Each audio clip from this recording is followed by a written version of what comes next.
Also, I have to have it on the camera. Good evening. I'd like to welcome you to the regular meeting of the Portsmouth Planning Board for July 21st, 2011. We'll start with approval of the minutes from the May 12th, 2011 Planning Board work session. I think that's the ones that we have. Is that right? Yes. Okay. Move approval. Second. Beat me to it. All those in favor? Aye. Opposed? Okay, minutes approved. Public hearings, old business. Item A, the application of Public Service Company. Would you have a couple of other minutes to approve there? Oh, sorry.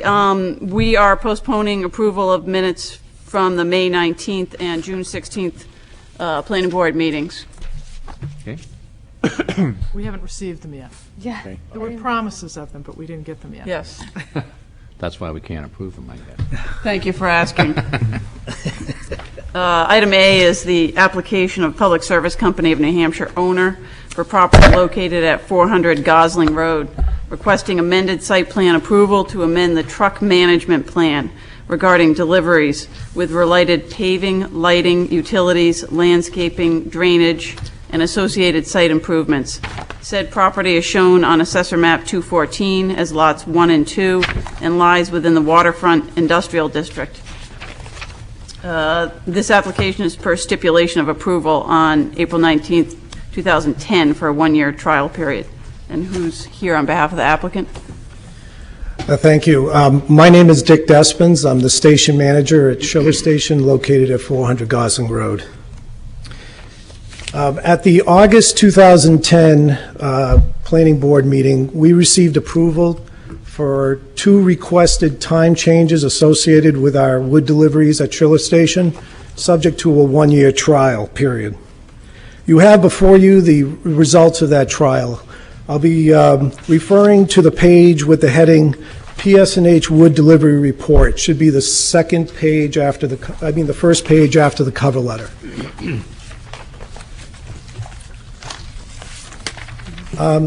The first section of the report is in reference to our first requested change, which was basically a 6 a.m. start Monday through Friday as opposed to the originally approved 7 a.m. start. We began on September 20th with the 6 a.m. start and have been utilizing that start time since that time. The number of trucks we received during the hour of 6 a.m. to 7 a.m. Averages about 4 to 5 trucks, with the highest being 9 that we noted. And to date, we have had 0 inquiries or complaints from the City of Portsmouth and the Town of Newington since we implemented the change. The second change is associated with Saturday deliveries. Our request was to extend the deliveries from a 12:30 p.m. finish to a 4 p.m. finish. I'd just like to add or note that Saturday deliveries are as needed, and only we use them only primarily in the event of severe weather events and mud season, which prohibit our ability to receive wood during the normal work week. As you can see, we utilized the Saturday deliveries on 6 different occasions during the trial period. We've identified the total number of loads for the day, and we also noted the number of deliveries we received between 12:30 p.m. and 4 p.m. And again, we have not received a single inquiry or complaint from the City of Portsmouth or the Town of Newington. Therefore, given the success of this trial, I'm here tonight to request Planning Board approval to make these changes permanent. Thank you. Thank you. Does anyone have any questions for the applicant? No? I'd like to open it up to the public. Oh, yes, Donald. Just a question about the route that these trucks take. Gosling Road is the town line between Portsmouth and Newington. That's correct? Correct. Why can't the trucks, I'm assuming they're coming from the North Country.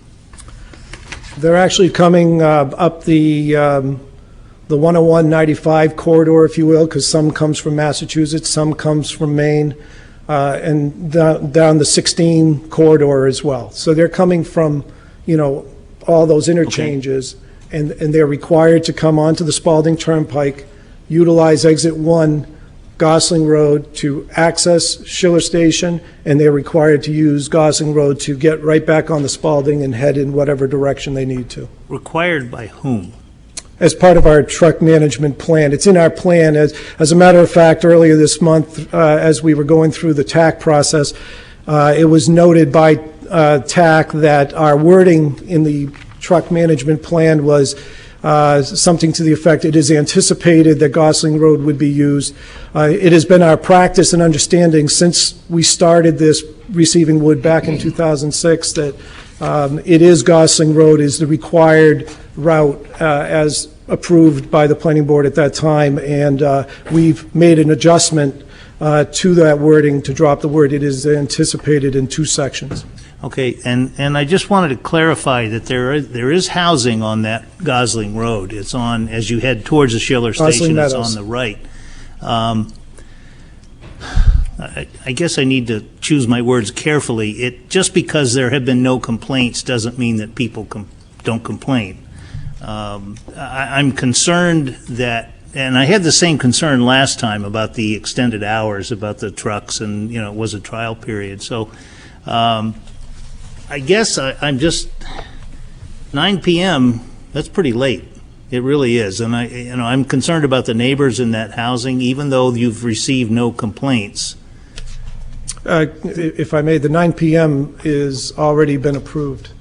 That's not, the requested change specifically is changing our start time Monday through Friday from 7 a.m. to 6 a.m. And All right, Saturdays. I'm sorry, my mistake. Yep. But same principle holds true, 6 a.m., 7 a.m. I guess I'm just concerned that it's a little, it is a highway and then, all this other stuff. I just wanted to clarify it, that's all. So, thank you. Thank you. Any other questions? Thoughts? No. Thank you. Thank you. Okay, I'd like to open it up to the public. Anyone wishing to speak to, for, or against? Second time? No. Seeing no one rise, I'll close the public hearing. Wait a motion.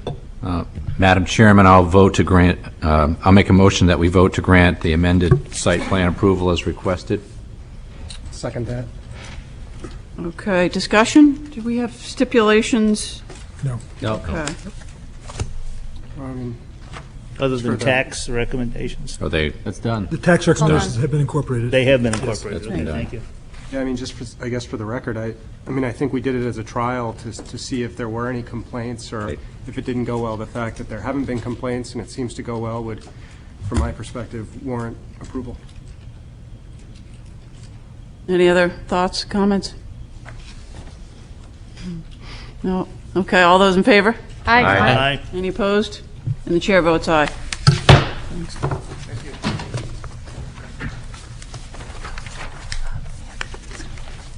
Oh, okay. Yeah, Anthony needs to close this again. Okay. Oh, sorry. Item B, the application of Henry and Jacqueline Brandt, owners, for property located at 37 Hooley Way, and Salmon Falls Holding LLC, owners, for property located off Echo Avenue. We're in preliminary and final subdivision approval. Lot line revisions are requested between 2 lots as follows.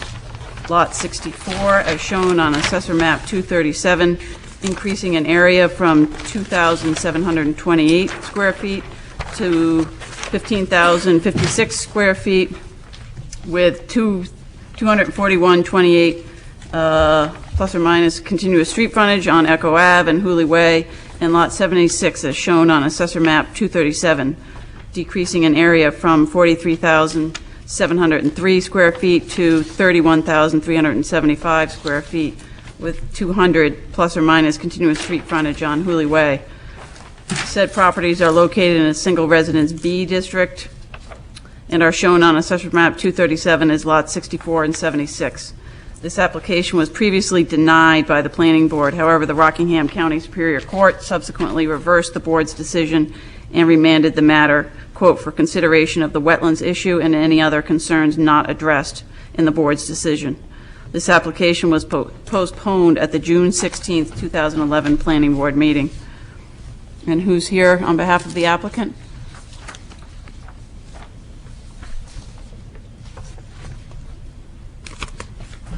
Thank you, Madam Chair. Bernie Peelich, I'm here on behalf of Mr. and Mrs. Brandt, the applicants. Believe it or not, the original application in this case was filed in 2008. As is set forth in the public notice, the board originally denied this application. An appeal was taken to the Rockingham County Superior Court, at which time Judge Nicolosi reversed the decision and remanded it back to the board. As I read the decision, and one preliminary matter, when this application was filed, and the city attorney has concurred in writing, when this application was filed, the minimum size for jurisdictional wetlands was a half an acre. That's the standard that we're going by today. Subsequent to this application being filed, the January 1st, 2010 zoning ordinance reduced the size of jurisdictional wetlands in the city of Portsmouth from 1/2 acre to 10,000 square feet. It had been previously been determined that the wetlands on this site were less than 1/2 acre. Going back to the original Hooley Way subdivision in the 90s, at that time there was a question as to whether or not the wetlands were less than 1/2 acre in size. The city hired,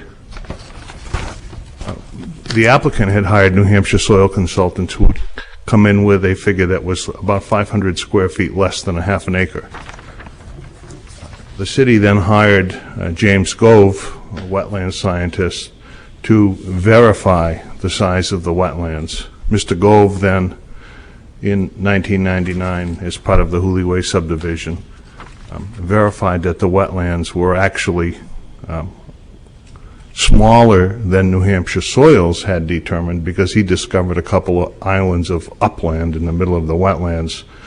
So he opined to the city, as the city's consultant, that yes, indeed, the wetlands were less than 1/2 acre and were non-jurisdictional.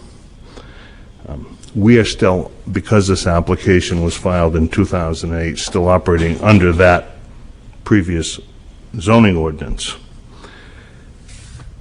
The plan that you have before you was revised considerably after reading Mr. Tainter's comments prior to the last meeting. We simply made the changes requested by Mr. Tainter and added the additional information to the plan, which brought it, I would say, substantially into compliance with plan requirements as they are today. This subdivision, as the court found, is certainly not premature and scattered. Premature and scattered was one of the reasons that this board gave for denying the application previously. Premature and scattered means that there are no bus service, there are no provisions for utilities, et cetera, et cetera. A finding that it was premature and scattered, the court found to be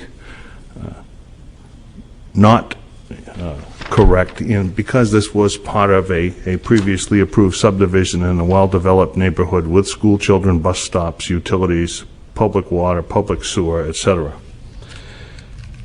Another reason that the court denied it, this board denied it the last time, was they didn't believe that it was 100 feet in depth. The court found that the proposed lot would meet the 100-foot lot depth requirement. The court also found no support for the proposition that the value of any surrounding properties would be diminished by granting approval. The court also found that it's not practicable for the lot lines to be at right angles to the street. The court also found that the planned use is consistent with the city's master plan, and that the proposed lot would meet all of the requirements of the city's zoning ordinance as to frontage and size. The only issue that was raised by the board at the previous denial was the issue of wetlands, and the court further stated because the wetlands issue was not adequately addressed and the applicant was not given an opportunity to address the wetlands issue, the decision was to remand it back to the board to consider the wetlands issue and any other concerns not addressed. We have considered the wetlands issue. In fact, since the 1999 delineation, Mr. Brandt was asked, as part of another permit he was issued, was asked to have the wetlands again looked at, and Mr. Brandt hired James Gove, who the city had previously hired.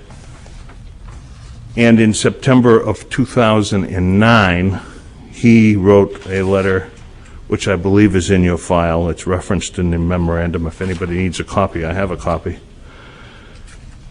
He wrote a letter to Mr. Brandt saying that I conducted a site walk at 37 Hooley Way in Portsmouth. The purpose of the site walk was to determine if the wetland was essentially the same area as was originally delineated in 1999. At that time, the wetland was measured as 21,675 square feet per a plan by Altus Engineering. Since that time, a portion of the wetland was filled for purposes of constructing Hooley Way, which reduced the size of the wetland by 1,490 square feet. Mr. Gove then concluded that it does not appear that the wetland has expanded in any location. Therefore, it is my professional judgment that the wetland area on 37 Hooley Way has not expanded and is still less than 1/2 acre in size. I believe that report should be in your packet. If it isn't, I have numerous copies. Also, I have copies of the actual opinion of the Rockingham Superior Court, if in fact anybody desires to read that. So we have addressed the wetlands issue after this board denied the subdivision application. Mr. Gove went out there and reconfirmed that in September of 2009 the wetlands were still less than 1/2 acre in size. I would like to address some of the issues that have been raised in Mr. Tainter's memo and then open it up to questions from the board.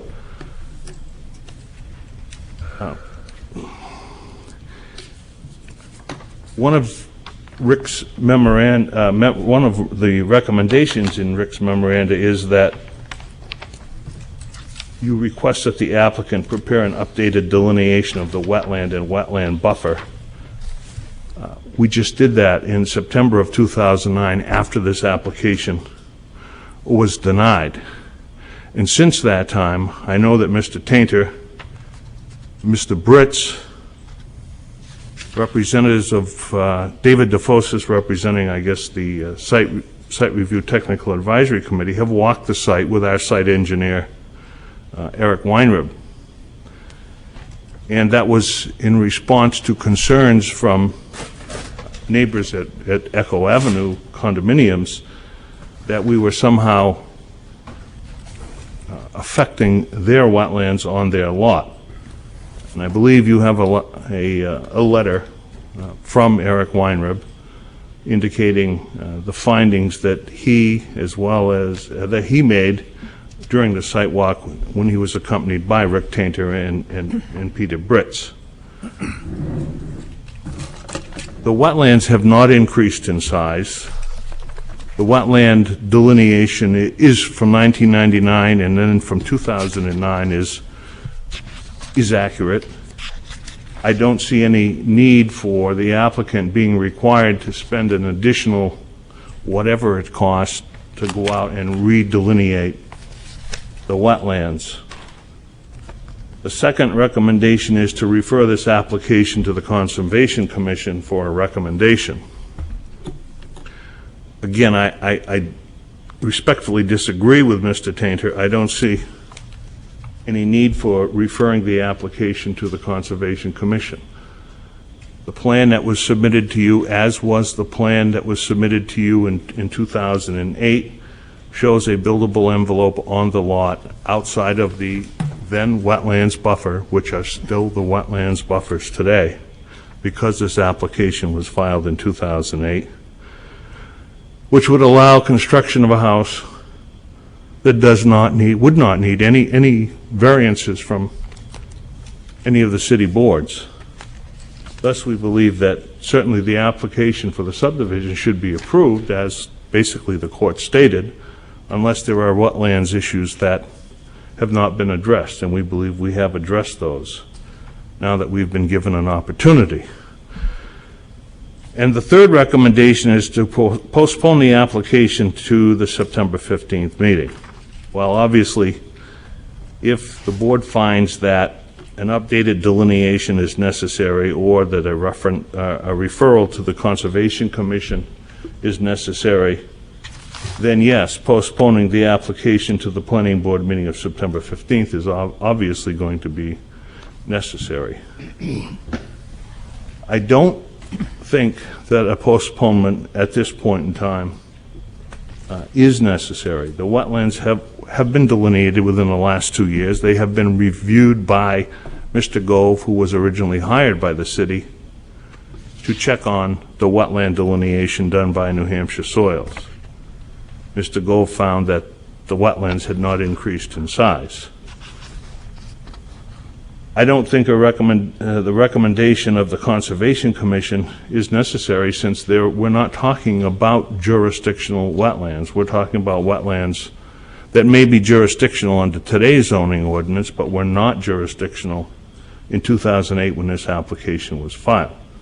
The city attorney has opined in writing that the prior ordinance does govern. The zoning ordinance, this is the letter dated July 7th, 2010, from Robert Sullivan to myself, and if you'd like copies, I think there should be in the packet. The zoning ordinance in effect prior to January 2010 will be the ordinance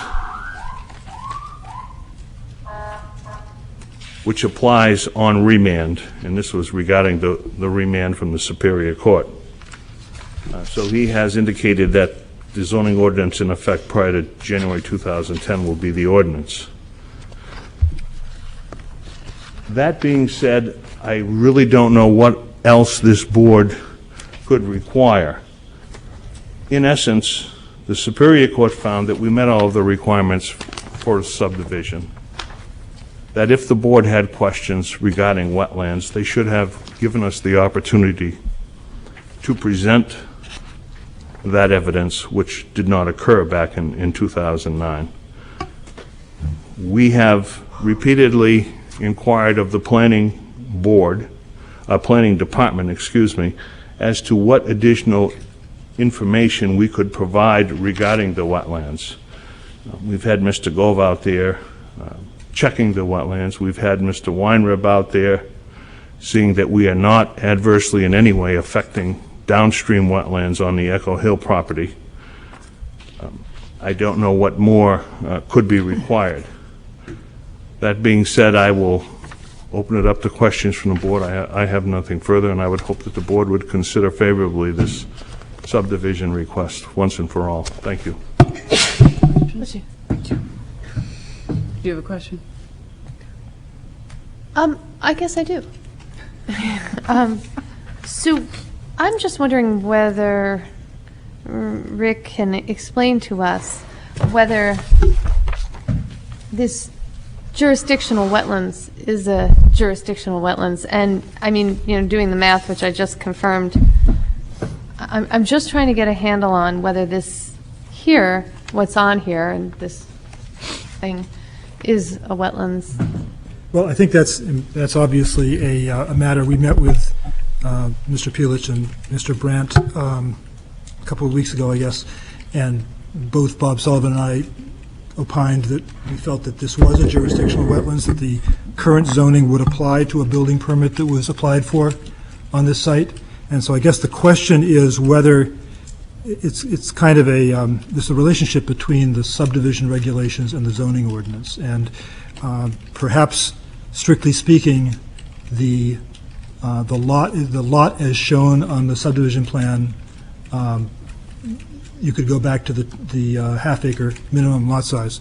But more recent structures that are proposed on the lot, our feeling is that a building permit would bring it under the current zoning. In other words, the subdivision is one thing, but actually anything you do. And in fact, on this parcel, on one of these parcels, recently I believe a conditional use permit was issued for a structure on one of these parcels, the bridge. I'm not sure if that's true or not, but I believe that's true. I don't know that I have not been involved in any conditional use. But in any case, our belief was Mr. Branton has not been required to get any conditional use permit. On that bridge, there was no conditional use permit on the bridge? No. Hank, you want to address that?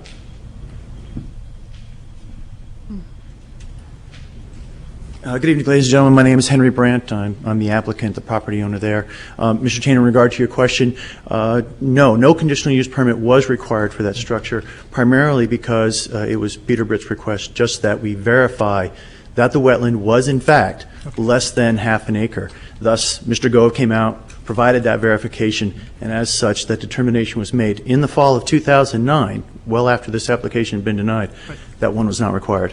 Okay, thank you. Can I just add? Yes. When was the bridge built? It was built November of 2009. Oh, okay, so it was built before the new zoning ordinance took effect. Okay, understood. Thank you. Yes, I believe it had just been read or so, but it had not yet come into effect. That's how they did it. Okay. Okay, thank you very The much. other point, with respect to the delineation, what we have here is we have a letter from James Gove about the wetlands from 2009, but we don't have a plan, the certified plan stamped by wetland scientists. And the most recent plan we have, I believe, from that is around the 1999 plan. I don't think that there's anything that's been updated in terms of wetlands delineations. We have a letter, but no wetland delineation since 1999. So that's a different. That was, I think, a difference from what you said, Bernie, that that there had been a more recent delineation. He walked the site, looked at it, made a statement about whether he thought it had changed or not, but it didn't sound like he had actually delineated it again. What actually occurred, I was there actually when Mr. Gove did go over the site, was all the original flagging was in place from the original wetland delineation. What Mr. Gove did was go back, draw samples on either side of those to verify whether or not that original delineation done in 1999 was still accurate. At the conclusion of everything, he was satisfied that the original delineation was still an accurate delineation.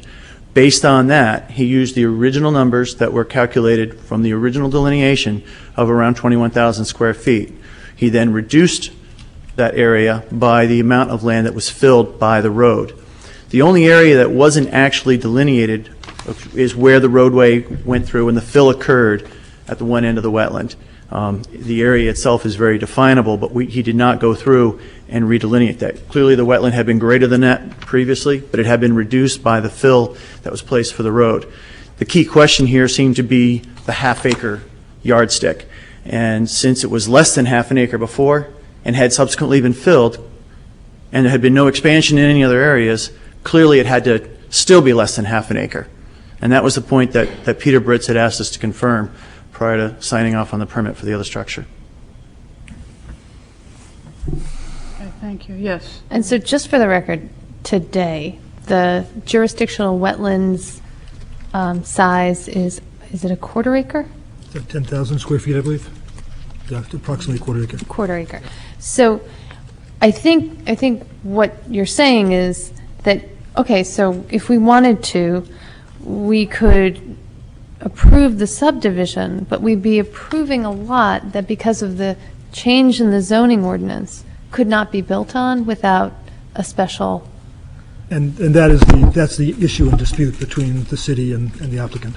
Because the applicant's position is that a building permit, even though it wouldn't have been even applied for yet, would come under the 2009. Yes. Yeah, that's a tough one. Yeah. I can see, that, and I think everybody's conceded that the 2009 ordinance would apply to this subdivision consideration. But I also think it's very difficult for a planning board to approve a lot on which no building can be placed without special exceptions, or a special exception, to be frank. And may I? Yes, Just for the please. record, the fact that it would be a jurisdictional wetland wouldn't necessarily mean that a building couldn't be placed there, because a conditional use permit can also be always be granted in the wetland buffer. Correct. I mean, but this, at least at present, and without a special conditional use permit.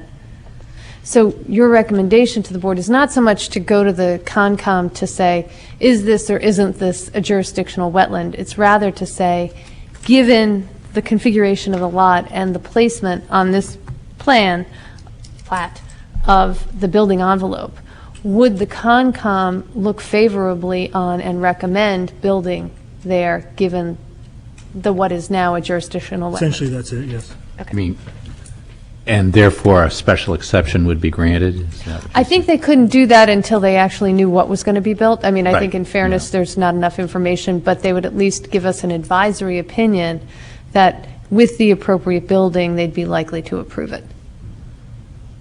Is that right? Yes. Well, another approach the board could take is to grant preliminary approval of the subdivision, and final would be pending obtaining a conditional use permit, rather than sending it to the Concom for an advisory. Grant preliminary, but final, in my mind, can't occur till they obtain a conditional use permit. And it's not, I want to be careful about the term special exception, because they don't grant special exceptions, only the Right. Board of Adjustment does. So Yeah. they would either grant a conditional use permit with or without stipulations, or they wouldn't grant a conditional use permit.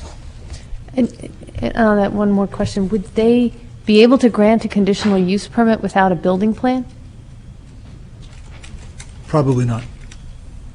They would probably want to see how the development would affect the wetland area. Okay, because I like Cindy's solution, except we don't know when that building plan would come forward. So how long do you think the city would, we'd be living with a preliminary approval?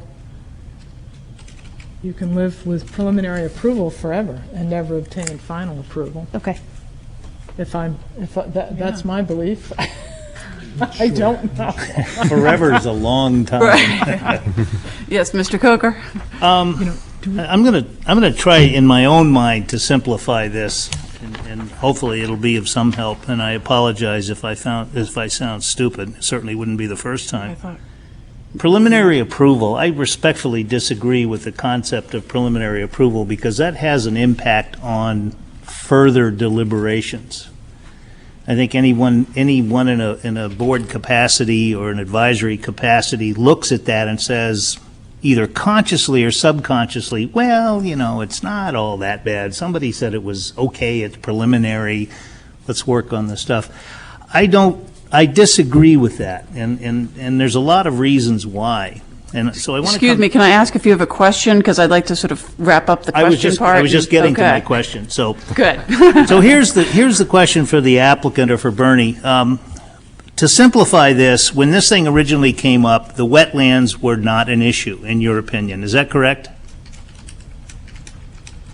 Correct. In 2008, when we filed this application, these were non-jurisdictional wetlands. So now we The have board raised the question at the original meeting, and I said, if the board, on 3 occasions, I said to this board, if the board wishes additional information on the wetlands, we would be happy to have the board continue this application, and we'll present the additional evidence. This board did not want to continue it. They outright denied it. The Superior Court stated specifically that despite counsel for the applicant stating on 3 occasions that he would provide additional information on the wetlands to the board rejected it and denied the application. Well, And since that time, we have asked the Planning Department on at least 2 or 3 occasions, what additional wetlands information do you think the Planning Board would like? I don't have the record in front of me, so I don't know how to react to that. So the Superior Court reversal and remand has a number of bullet points. And I think excuse me, they make some good points. I think that some of them are arguable, and that's why you guys make the big bucks and we don't.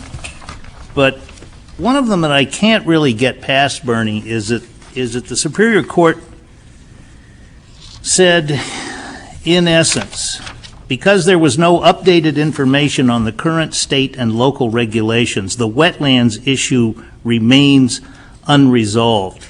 And I think the point whether what I don't, do you have a page on which that, I don't recall that. I'm looking at our memo. Oh. Unless it misquotes. That's not a direct quote from the Superior Court. No, the Superior Court didn't say that. I'm sorry. Unless it misquotes the Superior Court reversal. It says, the Superior Court said, having found no reasonable basis in fact or law for the denial of the subdivision application as outlined by the Planning Board, the court finds that the applicants, Mr. Brandt, has met his burden on appeal and the city's decision is reversed. However, because the wetlands issue was not adequately addressed and may serve as a basis for denial, the matter is remanded for consideration of this issue. And that's precisely what I'm trying to get at, Okay. is to consider that issue. And I'm just trying to make it simple in my own mind. At the time, there was no question about wetlands. Now we come back with a new plan with further information and instruction by the Superior Court that because the wetlands issue was not adequately addressed, they don't say by whom, but this is not adequately addressed, and may serve as a basis for denial, the matter is remanded for consideration of this issue. Therefore, this planning board member looks at this and says, okay, I'm going to believe our city attorney and say that the 2010 zoning, that's the 10,000 square feet, does in fact apply. Now, I could be wrong. Just as So easily. you're saying you disagree with Bob Sullivan on that? No, not at all. Oh. Not at all. But you're saying that it does not apply. And I'm saying, I'm trying to simplify this in my mind, that it does apply. Therefore, if we're looking at this, I'm saying the city attorney said it does not apply. City attorney said that the pre-2010 ordinance applies, not the post-2010. Therefore, the pre-2010 ordinance was jurisdictional wetlands had to be a half an acre or larger. In 2010, that number was changed to 10,000 square feet. Bob Sullivan has given a written opinion that the half acre size is what this board should be applying, not the 10,000 square feet. is that correct, Rick? Well, he didn't actually state that. He said. I'll read you, I'll He pass stated out his that letter. the 2009 ordinance applied to the subdivision. But he That's didn't correct. say- That's all we're here for. Well- The zoning ordinance in effect prior to 2010 will be the ordinance which applies on remand to the planning board. And subsequently, in the meeting with you, Mr. Peelich, he and I both said that we believed that the building permit would be subject to the 10,000 square foot. We have not applied for building permit. Correct. It may or may not be. We will let the courts So I decide guess the that. issue before the planning board is Subdivision whether only. this would be a buildable lot Correct. once it was built. And assuming that we are applying the 10,000 square foot wetlands, Right. then, you know, in my humble opinion, unless I'm reading this incorrectly, I think, I'm not, I don't know. I don't know what the answer is. I really don't. And I'm a little bit befuddled by your comment, assuming we're applying the 10,000 square foot wetland. Why would you apply that when the city attorney has already said it doesn't apply? He said the I'm half hearing- acre applies, not the 10,000. And I am turning to our planning board director and saying, is that a correct statement? Again, it comes to back to the difference between the subdivision and a building permit for a structure on the subdivided lot. All right. And I think maybe what we need to have is, we may need to ask the question more directly of the city attorney in order to get a better answer. Well, it's preliminary and final subdivision approval.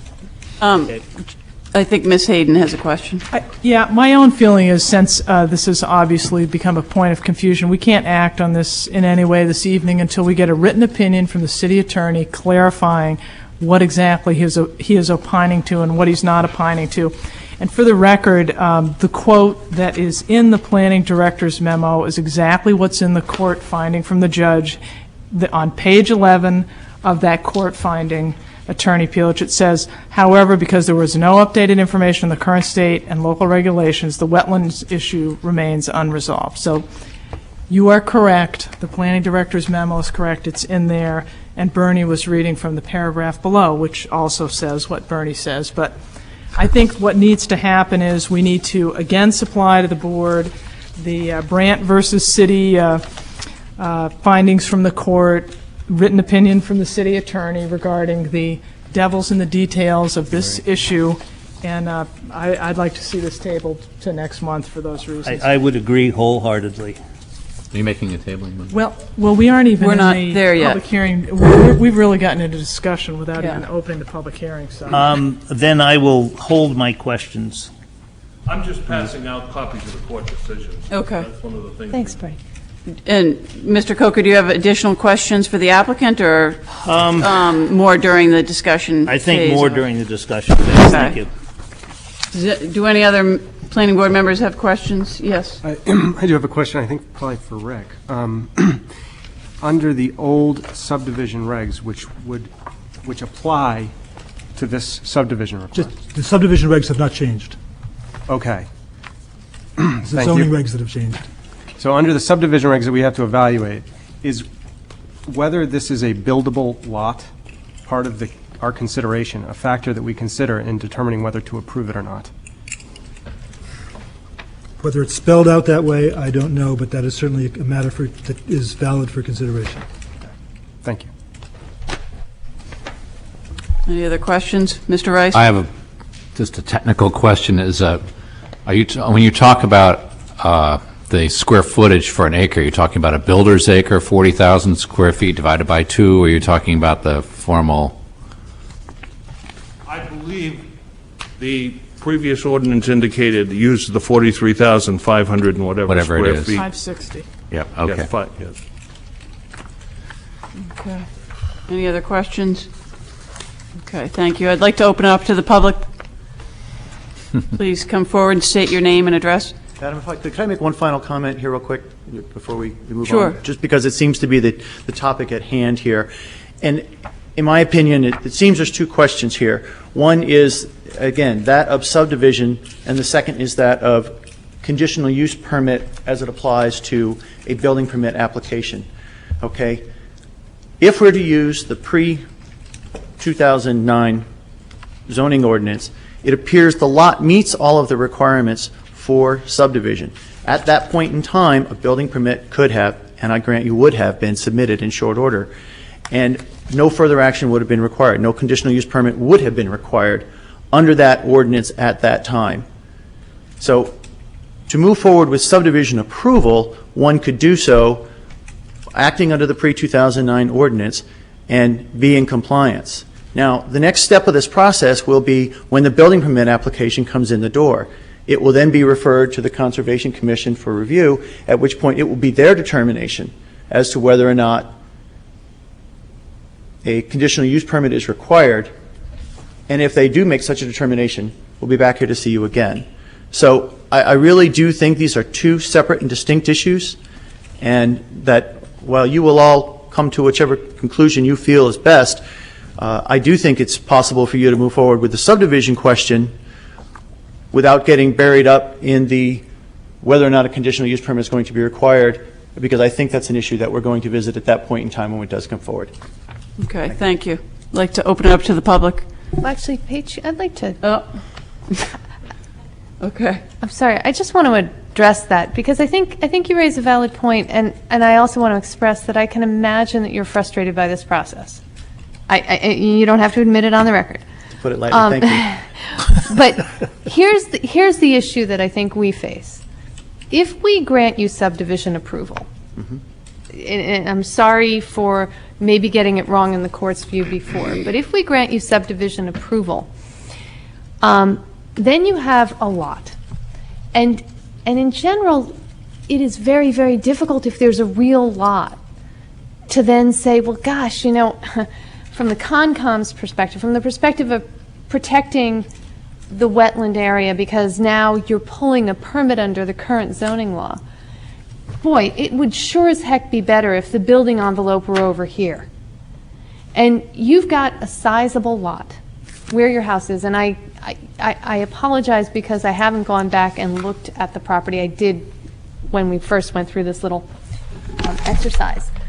But it is highly possible that the Concom and we, faced with an application for a building permit that sits too close or inside of a jurisdictional wetland, will not be able to grant you that permit. And then your case looks something like taking. And you know, we stand up and say, well, not really, because, you know, gosh, if he had just reconfigured the lot. And so what we're trying to do is avoid going to court again. If we say to you, listen, before we say yes to a subdivision with a lot that we think is real problematic from a building perspective, now that the zoning ordinance says 10,000 square feet, wouldn't it be better to kind of work through that issue a little bit so that you're not stuck and we're not stuck in front of the Superior Court again? I mean, I think that's a real consideration that we all have to think about. And so I'm going to stop talking now. Your point's valid, ma'am, and I appreciate it. And sure, I'd certainly like to get this worked out. I don't want to drag this out any longer than we already have. But I'll tell you that when the time comes to sit down with the Concom, I think we're going to be probably making the same argument with them that we've made with you. This is an application that was submitted in 2008. Had we, had we been approved in a timely manner and come forward immediately with a building permit, we would have been granted that permit because nothing else would have changed. Now, given all that's transpired in the meantime and the change to the zoning and so forth, what can we do? And sit down and work with the Conservation Commission to say, hey, what do we need to do here to try to meet, to come up with something that works for everybody? I think they need to take it in as well that, you're right. You kind of have been kind of put through the ringer here on a little bit, and had this been done back in 2009, you wouldn't be here today, and we wouldn't be having this this conversation. So where do we find a happy medium here? How do we find a way that you can make use of your land and respect your rights as an owner, at the same time trying to also take into consideration the changes that have occurred in our zoning ordinance and what we want to do to try to protect the wetlands as well. But again, I think that's a conversation I'd look forward to having with the Conservation Commission. Let you all settle the legal issues associated with the actual subdivision, and we get past that, and then let's sit down and have a meaningful conversation with the Concom. Okay, thank you. I think Mr. Coker has another question for you. I do. Attorney Geffert's point is very well taken, and I think for me, and I'm trying to. This is a kind of application that makes my hair hurt. It really does, because it's so convoluted. But the more we talk about it, the clearer it becomes to me. Really, the question in my mind, anyway, and I can't speak for anyone else, is a subdivision approval. Are we going to allow a lot to be carved out of this area? There's in my humble opinion, a very legitimate question as to whether or not the wetlands are or are not jurisdictional. The court has sent it back to us. In my opinion, I cannot make a valid decision on whether or not this is jurisdictional wetlands. If it's not jurisdictional, it's a no-brainer. If it is jurisdictional, it's a whole different ballgame, because then, if you look at the plan, which is dated July 13th, 2011, you see the wetlands, and if you add the buffer to it, it would be very, very difficult to put a building, because it would appear, without clear delineation, that entire project would be in the buffer zone. Do you have a question, or? I do. Okay. I'm trying to sort this out so I can make the best decision. Many, many, many years ago in the Woodlands, there was a lot that over time was owned and taxed as a buildable lot and everything else. This was one of the very first things that I really tussled with. And it can be done. It can be built totally in a buffer zone, which this project was.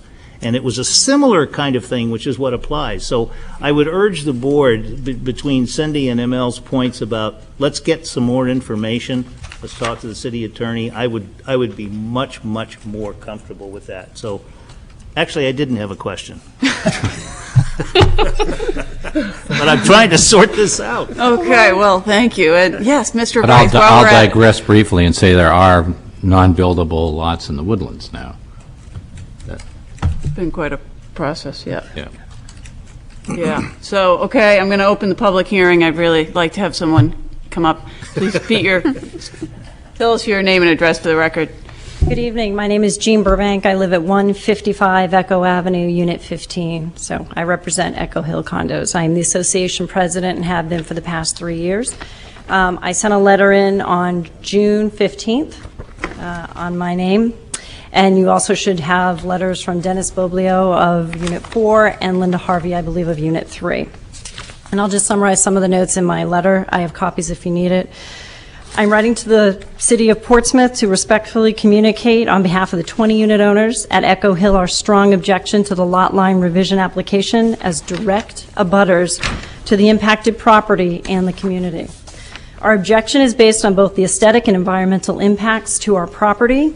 The original construction of homes on Woolly Way created an increase in the water runoff onto our property. These increases in water flow required us to repair and improve our drainage infrastructure, an unforeseen expense imposed on the association as a direct outcome of the change in the land. Today, areas of our property directly downhill of the current homes have begun to retain greater quantities of unwanted water. This negatively impacts our ability to enjoy some of our common areas. Additional changes to the lot lines and future changes to the land will likely create additional strain to our already affected drainage infrastructure. We ask that the city adhere to city and state ordinances related to the wetland buffer zones to ensure that the application and future site will not alter or destroy the wetlands and natural water flow patterns. The 20-unit owners at Echo Hill condominiums have been fully occupied since they were built in 1985, and 75% of those units are owner-occupied. We have a vested personal and financial interest in the aesthetic and environmental impacts to our property. In addition to the water runoff, we have been negatively impacted by the homes currently on Woolly Way and our loss of privacy due to the height and close proximity of several of the homes, the drastic number of trees that have been cut down that limits our privacy, and the increase in noise to the area. We respectfully ask the Planning Board to decline the application for the lot line revision for 37 Woolly Lane. Sincerely, Jean Burbank. Thank you. Are there any other speakers? Please come forward. State your name and address for the record, please. My name is Amy Shepard, and I reside at 91 Echo Ave. We're direct abutter. And again, we had sent a letter previously in 2009, and I'll read that summarization again, that we continue our objection again in this letter that we just resubmitted on July 13th in 2011. Our objection remains unchanged since 2009 based on the adverse impact to our personal property and environmental concerns that contradict the city's due to conserve our remaining natural surroundings, protect personal property, and on the basis of the application does not benefit the majority of its neighboring citizens.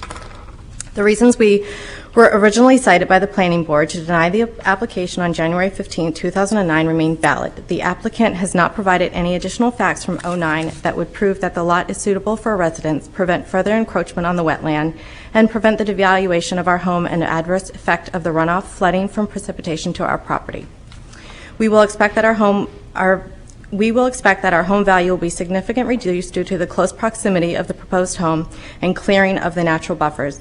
In addition, we believe that the lot is not suitable for a residence and would be detrimental to an unsuspecting future owner. The substantial alterations to the property will lead to further flooding and loss of our trees on our property. In summary, we are seeking that the City and Planning Board continue its rejection of the application to protect our property and the neighborhood. Thank you again for your prudent evaluation of our position. Thank you. Any other speakers, 2 for or against? Second time, speakers, third and final time. Do I have the opportunity just to rebut some of the comments that were made, Madam Chair? Quickly, please. I'm sorry, I'll try to be quick. First off, I'd like to point out very quickly that the speaker from the condominium association, if you take a look at their plan, you'll see that the condominium association property is not directly adjacent to the area that's proposed to be built. In fact, it's quite some distance away. So any sort of development in that area has virtually no impact on their property whatsoever. I'd also like to point out that both of the abutters that spoke here this evening had properties which contained wetlands prior to any development taking place in this area. They were designated as such, identified on the existing conditions plans before we began any work. They were verified, and as previously was pointed out, Mr. Tainer, our engineer, Mr. Britz, walked the property, verified that those properties were wet then, they are wet now.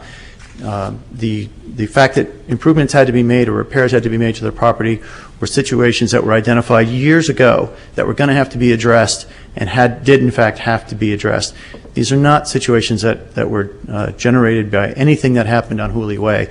These were problems that previously existed and finally came to fruition and needed to be adjusted. I think Mr. Weinrib has submitted an excellent letter to you in which he met with Mr. Tainer. They concur that the Hooley Way subdivision was built and today complies with the approved plan and the intent of that plan as it was approved back in 1999. Thank you. Thank you. Yes, Rick? Just a correction. Mr. Weinrib's letter just talks about his opinion. It doesn't reflect any opinion by city staff. That is correct. Mr. Weinrib's letter reflects his opinion, but I believe in meeting with all of you on site, the conclusion was that the subdivision had been completed as it was intended. Was that not correct? I have no way of knowing that. I could not opine to that. I can't speak for Mr. Britz, but okay. I have no history with that, and so I have no way of... Okay, very well. In any event, you have the professional engineer's opinion as to how it's completed. Yep. Thank you. Thank you.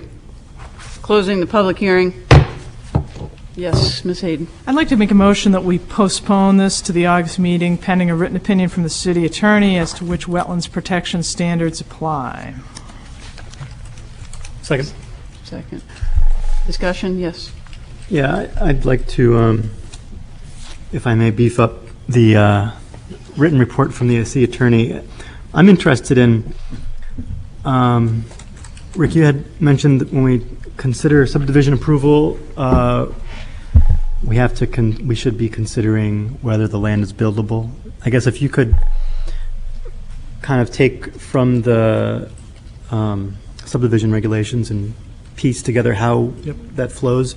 And then secondly, what does that mean? What does buildable mean in the context of this discussion? Does it mean there's a 1% chance that something could be built on there, or it would be typically that you could build on there? What does buildable mean in this example? Just to be clear, I'm not sure.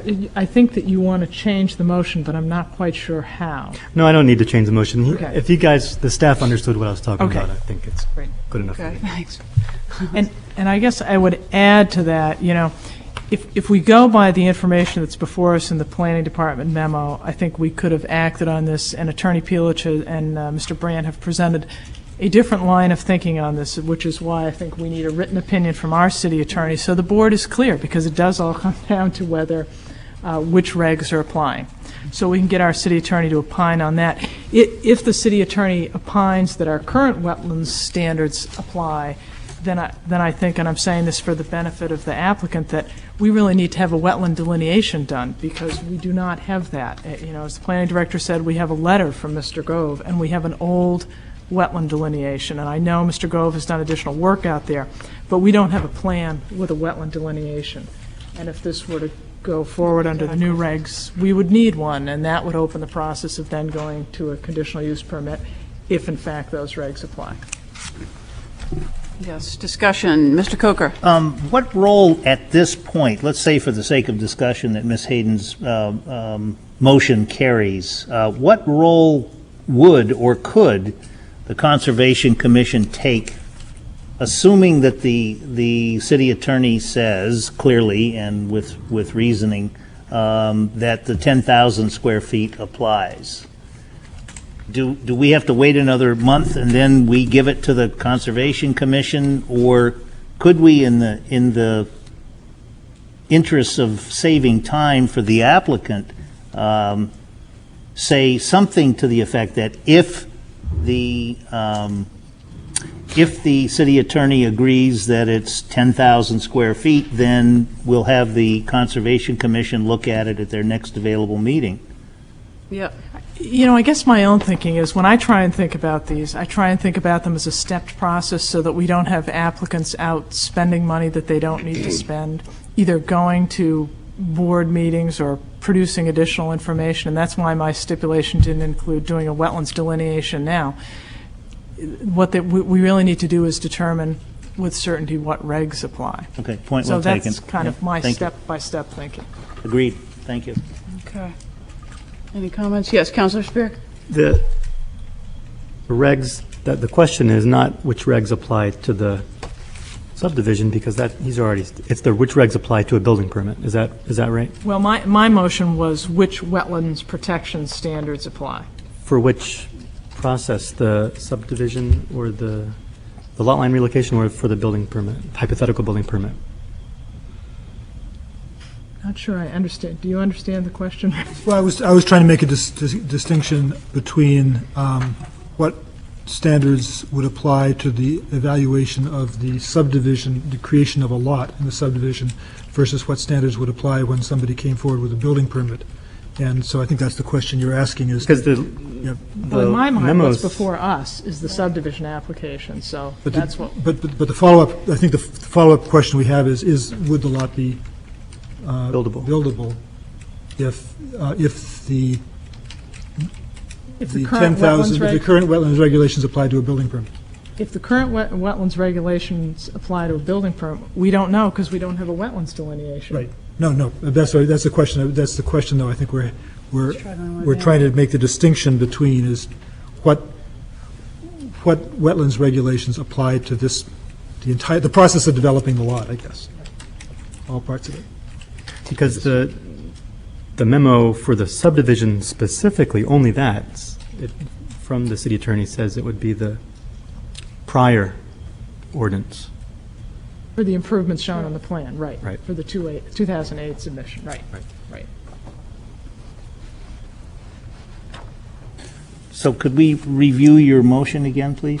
I think it's, My motion was, let me see if I can find it, I had it written down here somewhere, to postpone this until the August meeting, pending a written opinion from the city attorney as to which wetlands protection standards apply. And I suppose we could add to that, he has already opined to, and I don't think there's any disagreement on this issue, that the original branch subdivision is vested under the old zoning ordinance.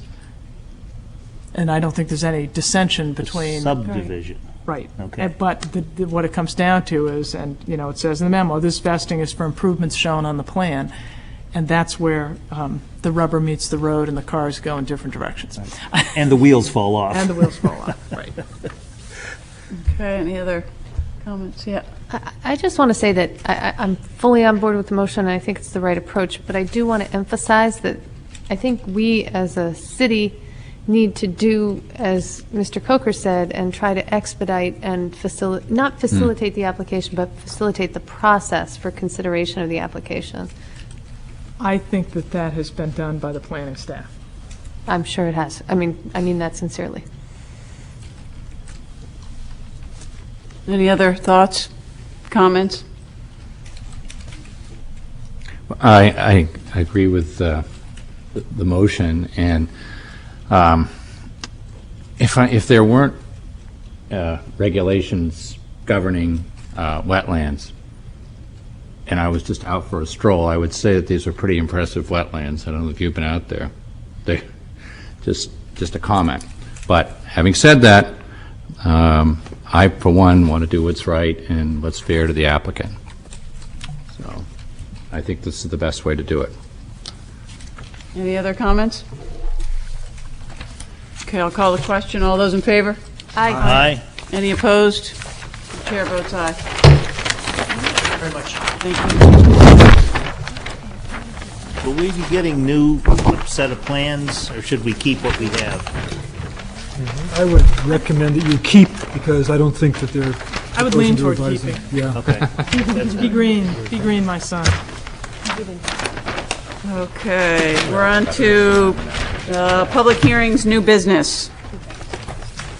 Item A, the application of Madison Commercial Group LLC owner for property located at 150 Marona Road, requesting site plan approval to construct a two-story, 2,600 square foot footprint garage with open space on the second story with related paving, lighting, utilities, landscaping, drainage, and associated site improvements Said property is shown on Assessor Map 253 as Lot 2A and lies within the Gateway District. Who's here on behalf of the applicant? Jeff Clifford from Altus Engineering, representing Madison Resources, and I'm pinch hitting for Eric Weinrib, who was the original design engineer, but he's away this week. So this project was originally approved May 20th, 2010 by the Planning Board, and this is the same project. There's been no change. Unfortunately, the applicant owner let the approval lapse, so we're back here to get approval for the same plan. Excuse me, again, there's no changes. I can go through a brief summary of the project for you, or go with in any different direction you'd like, but if not hearing anything different, I'll go through a brief summary. Sure thing. So Madison Resources owns both this property and the adjacent property, which is the former Artisan Outlet parcel. And on this property is the Remax building. So it's a 60,000 square foot building, and what they'd like to do is build a garage, a 2,000 square foot garage in the rear of the property. And how they would access it is off Marona Road through a portion of the Artisan Outlet project, and that would get you into the garage. And they're also going to construct 12 parking spaces just south of the garage. The garage itself would have 3 parking spaces, so they're providing 15 new parking spaces here. 3 existing parking spots at that location go away as part of the driveway access. There's a wetland just south of the parking lot, and that's 3,192 square feet, so it's clearly less than the 10,000 square feet threshold for jurisdictional wetlands in Portsmouth. One of the things that was came up a lot in the Technical Advisory Committee is that there's some drainage issues that had happened in the past here, and that this drains the former Yokins property, comes down through this wetland, and this area fills up, and then there's a 24-inch pipe that leads off to the Sagamore Creek. And that has plugged up at times, mostly because the debris gets in there. So what's being proposed as part of this project is to put an outlet control structure on that 24-inch pipe to have a trash rack, basically, because we're not going to change the hydraulics of it to narrow down the flow. We're basically just trying to keep that 24-inch pipe free and clear to do the job that it's supposed to do. Another added benefit of the project is that here there's a drainage swale that comes down and is causing erosion, and part of the project is to add riprap here and remediate that erosion problem. As part of the project, the applicant is also proposing a rain garden in this area that would then discharge to the wetlands, and thereby cleaning the runoff from the site, cooling the runoff, and doing all the good things that rain gardens do. There's a stone plunge, just getting back to over in this area where the riprap, there'd be a stone plunge pool, and most of that, the plunge pool and the riprap, is to dissipate the energy of the water as it comes into that site. And when water is rushing and it's not controlled in a manner that can stop erosion, you can get you get the sediment that would come out from erosion, but also that can cause dislodging of vegetation, and that's probably some of the problems that they've had with the pipe getting blocked up. The project has a site lighting plan. It's been prepared. There's a draft, there's an easement that would be provided, I think I mentioned that before, for the access across the 72 Marona Road property. And there was a couple of waivers asked for and were approved. One was for architectural renderings, because they basically be design build, and they wanted to, and it's back, it's not visible, not very visible to the street. So as part of design build, they would be looking at different architectural scenarios. So they don't have an architect providing a architectural renderings at this point.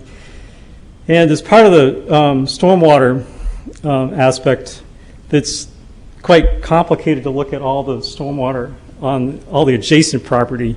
So the applicant asked for a waiver from the stormwater calculations, but in lieu of that, all of the things that I mentioned about improving the stormwater management of the property. And one thing I hadn't mentioned yet is that as part of this area here acts as a detention pond, excuse me, part of the excavation around here will actually increase the volume of that detention pond by 20%. So there's going to be a net benefit to the stormwater management of that entire area. And I know that the Technical Advisory Committee, and especially Dave DeFosis, had been working closely with Eric to make sure that that was going to be a benefit to the city and the property. So with that, I close my presentation and open it to questions. Yes, Ms. Hayden? So just to be clear, Jeff, this is exactly the same project. Exactly it's just the that same it didn't get built within the year. Same okay. piece of paper and everything. Excellent. Okay. Thank you very much. Yeah. Based on that, any new questions? Actually, I did have one. Yes, Rick? You mentioned that this will probably be built, I'm not sure you mentioned it tonight, you mentioned it to the TAC, this will probably be done in 2 phases with all the infrastructure and site work first, and then the construction of the building second. Do you have a sense of how that would be, what would be on the building site at the end of the first phase, or whether the ideas have changed at this point and you'd be going on to doing it all at once? Well, the honest answer is I'm not aware of that situation with the 2 phases. So I don't know if if you can narrow down the question a little bit for me. I can. Well, it's recorded in the TAC minutes, Okay. and it basically says that. I'll pull that out here.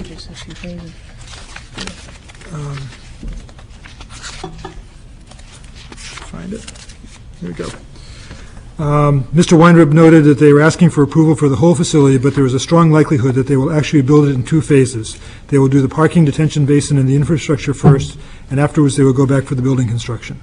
So I guess I was just wondering, and maybe you don't have the answer at this point, but I was wondering if you had more detail on what the interim period would be between the first phase and the completion of the second phase. I don't have more information, but I think Eric would have told me if there was going to be any change of heart of part of that, what was presented previously. So I would say that they're going to go forward with the way it was presented previously. Yeah, I guess my question, and maybe you don't have the answer, my specific question was, what would be on the site of the building, where the building is going to be before the building is built? But I guess you just don't have that question. So we would leave that up, I guess, to the city staff to review that and make sure that it's taken care of. And Thank you. we could do that as part of the construction management plan. Right. Sorry. Any other questions for the applicant? Okay, thank you. Thank you. I'd like to open up to the public. Anyone to, for, against this application? Second time, anyone to speak to, for, against this application? Third and final time, I'll close the public hearing. Sorry, John. Yep. Going to make a motion that we grant site plan approval with the 2 stipulations. Second. Okay, thanks. Discussion, comments, questions, thoughts? It's a quiet one. Okay. I'll call, excuse me, I'll call the question. All those in favor? Aye. Any opposed? And the chair votes aye. Thank you. Thank you.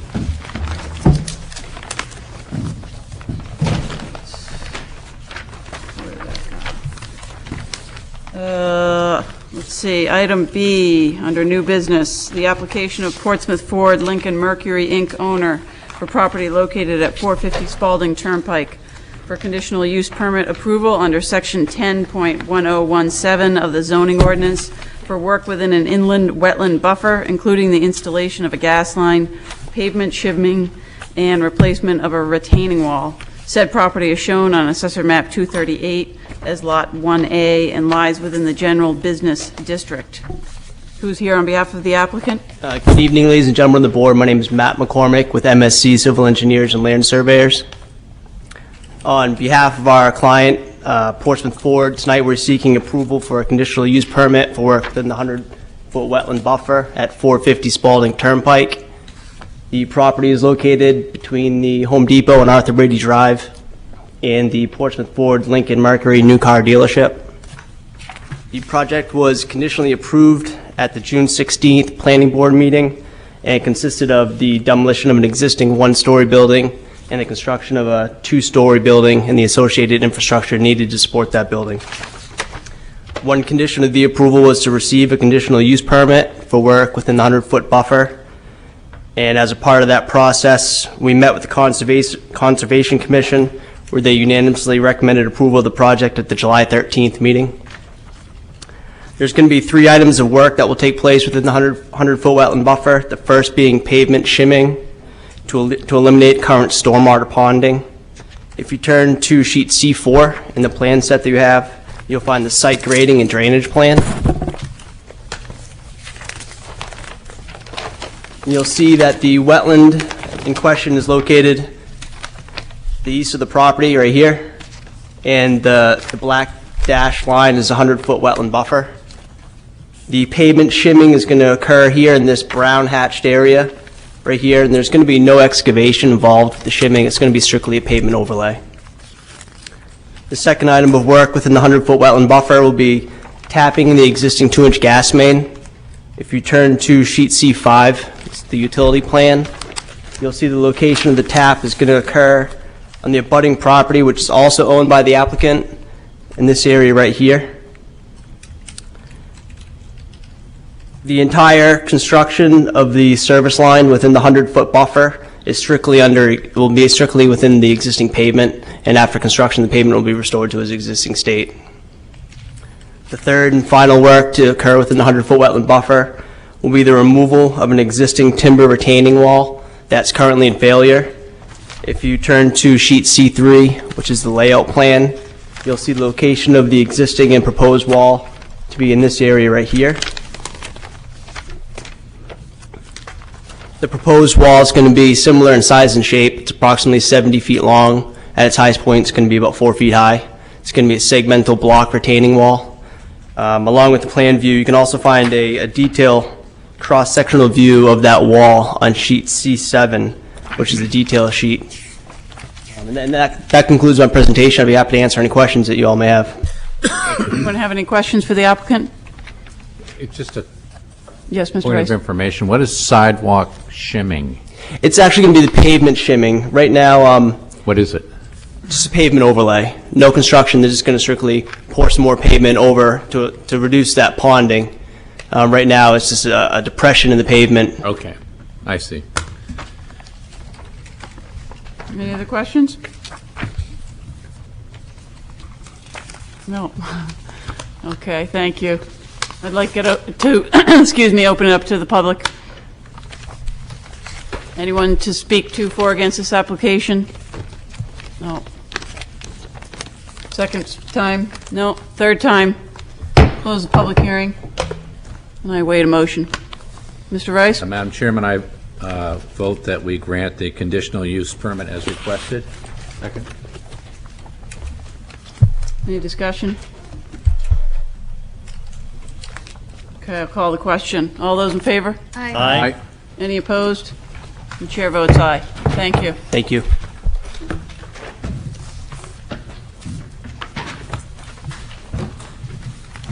Okay, down to item C, new business, the application of Lawrence and Mary Ciotti, owners, for property located at 220 Walker Bungalow Road, for conditional use permit approval under section 10.1017 of the zoning ordinance for work within an inland wetland buffer and tidal wetland buffer, including removal of an existing bulkhead and replacement of 187 feet of riprap. Said property is shown on Assessor Map 223 as Lot 20 and lies within the single residence B district. Who's here to speak on behalf of the applicant? Good evening. My name is Zachary Taylor. I'm the project planner for Riverside and Pickering Marine Construction, and here representing the applicant, the Ciotti Revocable Trust. And essentially just a brief overview of the project. The lot that they have is down on Sagamore Creek, and they have 2 erosion issues. I don't know exactly the date that the bulkheads were originally constructed, but we think it's sometime in the 60s. But most of the property was stabilized essentially with a bulkhead system, creosote timber bulkhead system. That includes the shoreline that you can see on the plan, as well as along the drainage ditch that is serves as the southeast property line on the property. And essentially the bulkhead has fallen into complete disrepair. Along the shoreline, it's essentially gone. The bulkhead on the drainage side has fallen in, collapsed, and is actually creating some erosion issues on the abutting property because it's diverted the flow of water from, it's essentially draining not from the owner's property, but from the other side of Walker Bungalow Road. And when you get a lot of water going through there, it's actually creating diversion, and it's causing more erosion and starting to take out the trees on the abutter's side as well. So we started this process a while ago, but have gone through and received the state approvals for it, working with Dory Wigan at DES. And instead of replacing the timber bulkhead in kind, we went for the approach of putting in essentially a riprap revetment, which has less environmental impact than the bulkhead. It serves to absorb some of the wave energy that rolls through not only in Sagamore Creek along the shore, but also as it comes down through the drainage ditch during storm events. The timber bulkhead, essentially all it does is just bounces the wave energy and water energy as it hits the wall, and just causes more erosion. So we decided to go with essentially the riprap revetment that will be as a permanent solution to the erosion problem that they have. And we went through originally the Concom, got our approvals, got state approvals, and realized that we needed to get conditional use permit for this project. So that's why we've kind of doing this after the fact. We met at the 7/13 meeting for the Concom and received unanimous approval. They did request to see some sort of planting plan, which I apologize, I probably should have. Just came up with, I don't know if I got enough copies. That's fine, we'll share. Okay, thank you. Just came up with a basic planting plan. Thank you.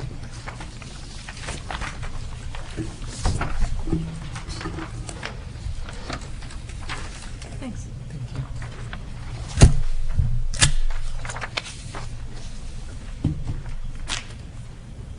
So it essentially involves 4 native species. These are native to New Hampshire and primarily found within shoreland zones. So they are particularly applicable to this project.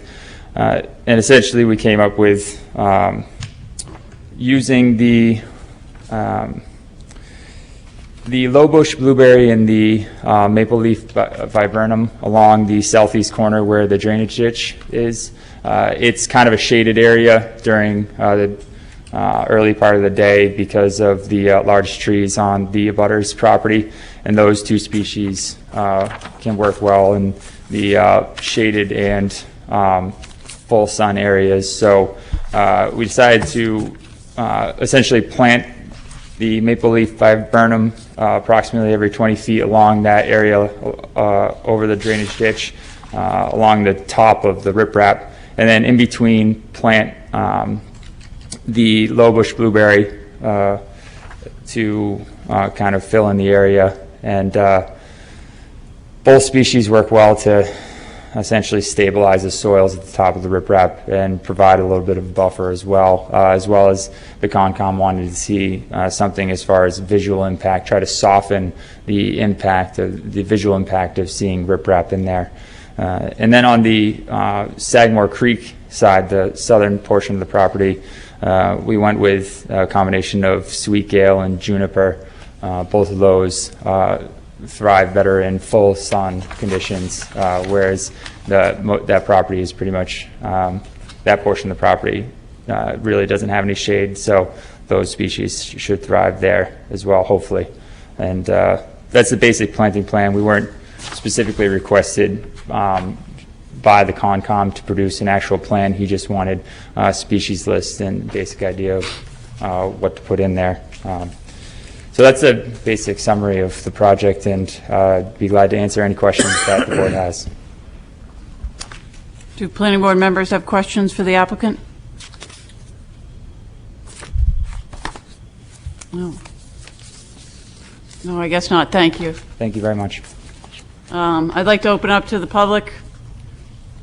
Any first-time speakers, 2 for, against? Second time?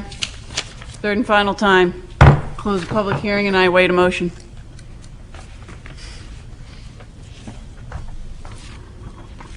Madam Chairman?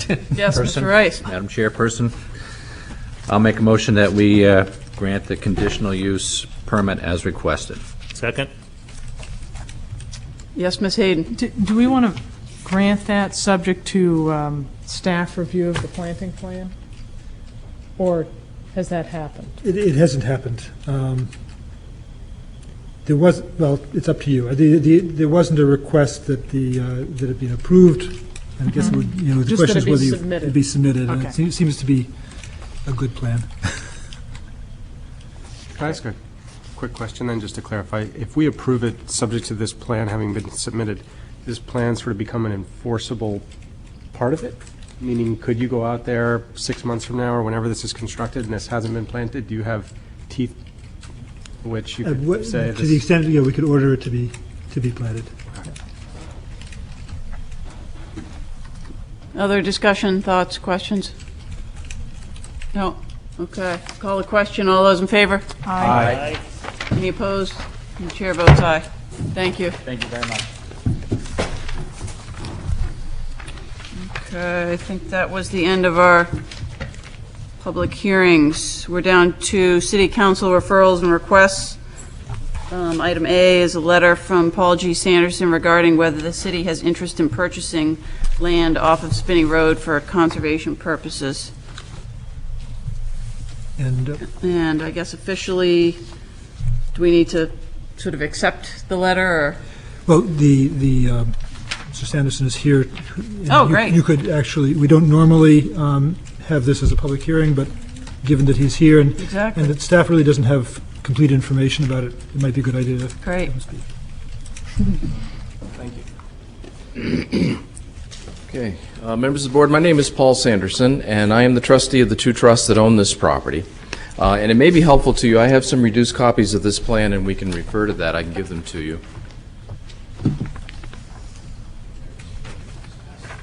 Thank you. Just to sort of set the stage for you, this is a parcel of property that's on Spinney Road and Middle Road. And to put it into context in the neighborhood, over here, this is the area of Lafayette School and Ward Park, and then this is the area of the North Church Parish House. The parcel that's under consideration is 12.7 acres in size, and it has been in my family since 1841. And my parents have passed away now, and in my generation, we need to move this along. And so we're in the process of putting together a subdivision. We're still at a pre-preliminary phase, and the reason for that is because we have 28 actual abutters and 37 legal abutters, and we're doing negotiations with many of those abutters to see if they would like to do lot line adjustments. So we're in the process of putting together up to 14 additional lot line adjustments together with the potential of a 9-lot subdivision. So as part of our meetings with the neighborhood, the neighbors asked, is there any particular interest here for the purpose of conservation? And what I can tell you is that I contacted the Seacoast Land Trust and received two pieces of information back from them indicating they had no particular interest in this.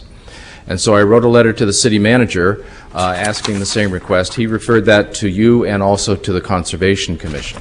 I gave this information to the Conservation Commission last week. And so at the end of it here, if we were to go forward with this rough conceptual plan, you'll see that there is a proposal for 9 lots.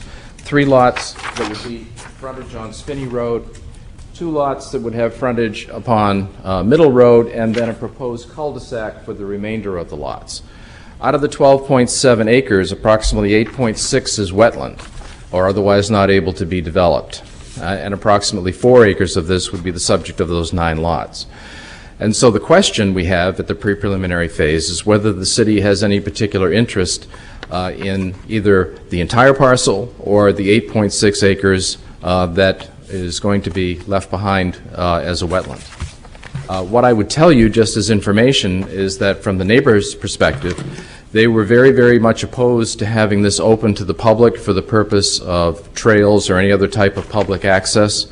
It's an area right now where many, many people wander through, and it disturbs their privacy, and they're concerned because there have been some people who would stay the night in this particular wooded area. So the neighbors were concerned about this and were not in favor of this open for public access. But I said that what I would do is bring this to the attention of the city, answer any questions that you might have had, seek whatever recommendations you had before we brought in a formal subdivision application. So based upon that, I'd be happy to answer any other questions you might have. Thank you. Does anyone have any questions for Mr. Sanderson? Yes, Mr. Rice. So, Paul, in this, and when I'm looking at this open space behind the little purple dots, I'm assuming that's wetland? What you'll see on your plan, there is sort of a purple or magenta line. That's the area of the delineated wetlands. Okay, so if the city didn't want to acquire this land one way or another, what would happen to that? But the other 2 possibilities that I have are to make it an amenity to the 9-lot subdivision, so that the 9 new owners in the area would have rights to this particular area, or I could retain it and try to sell it to someone else as mitigation property for some other type of environmental project. It would be protected in any event, you know, under either one of those 2 particular scenarios. Okay. I could comment, there is a precedent for that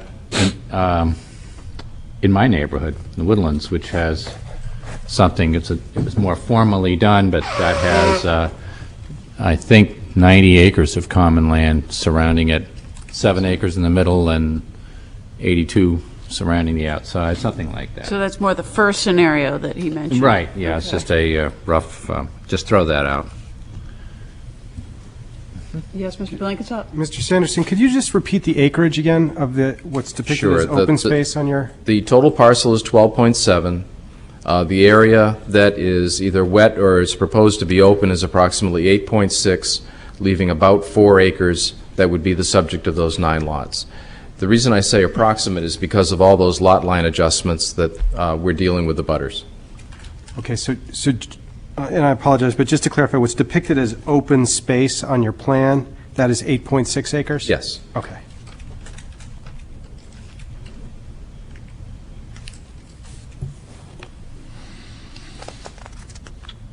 Any other questions? Mr. Coker? I guess I'm just sort of clarifying in my own mind, the neighbors don't want this public access. That's Yes. correct? That Okay, was the city, feedback. It seems to me that the city, if they acquire land, it belongs to the public. Therefore, there should be public access. Well, I think that's something for the city to determine. Certainly there are lands that are owned by the public where there are restricted types of access.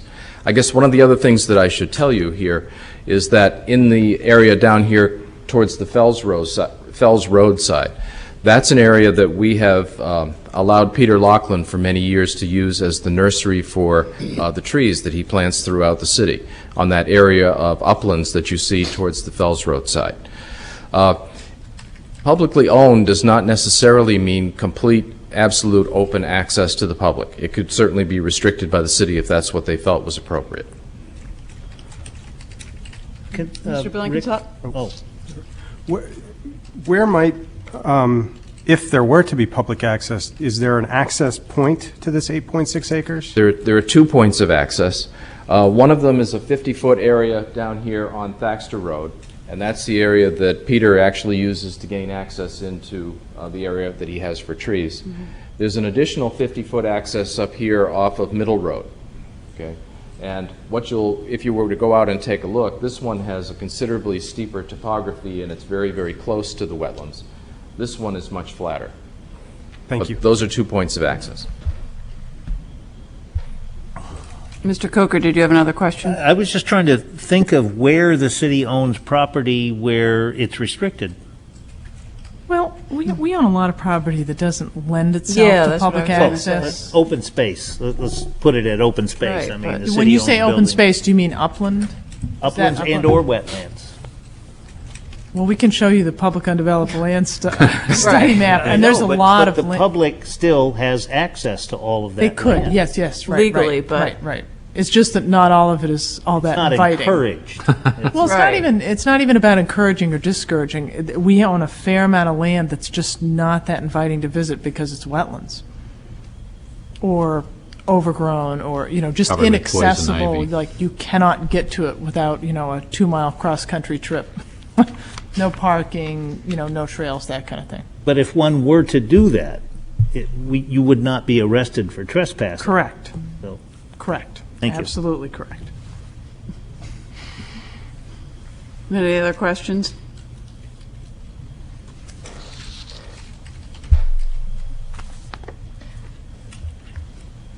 Suggestion? I think I know the answer to this, Paul, but I'll just ask anyway. You don't have any kind of information about that land in terms of wildlife studies or that sort of details. I'm thinking about when we look at land, if it can't be used for public access and open space for people to go and picnic or play or walk or whatever, then we have to think about, does it have forestry value? Is it part of a wildlife corridor? Are there endangered species there or unique species? Is it got exceptional wildlife? Is it a heron rookery? Any of those sorts of things that you're aware of? The only thing I can tell you that we've done is the wetlands delineation. I did not do any of those particular wildlife studies, although I think it's going to be very doubtful that it has those types of values because of the nature of the surrounding development. This is, as you can see from the plan, completely hemmed in by other neighborhoods.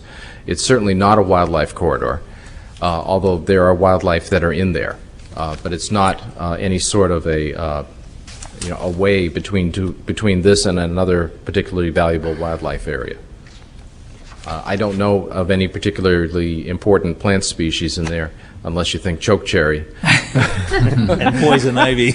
Yes. See, bittersweet? That's a favorite. All right. Thanks, Paul. Mr. Coker? I guess my question is directed to the department. Our memo says no recommendation at present. What do we do? I mean, you want to work a deal? I mean, I don't know what the next step is from here. So I think it was a very open-ended inquiry by Mr. Sanderson as to whether the city might have any interest at all, and so I think this discussion is part of that. I think that in the past, I mean, I guess I would be guided by the Conservation Commission to a great extent, and they really haven't been able to come to a conclusion on it yet either. I think it's kind of an open-ended discussion. I think it sounded to me like there was interest in protecting it, protecting the land if it needs protecting, but the question as to whether, what the cost would be, right, and what the value of that would be. It would seem that's not been raised at this point yet. It would seem to me that if there is an opportunity to acquire open space, I think that's in everybody's interest, the citizens of Portsmouth's interest to do so. Now, having said that, if it's, $8.7 million, which I'm sure, is a fair price, that's another issue. But so what would we do? Would we ask for an appraisal or? I think Ms. Hayden might have a comment on that. I guess my own thing is, we don't really know, I don't think Paul knows yet what's actually being offered because he hasn't done his subdivision yet.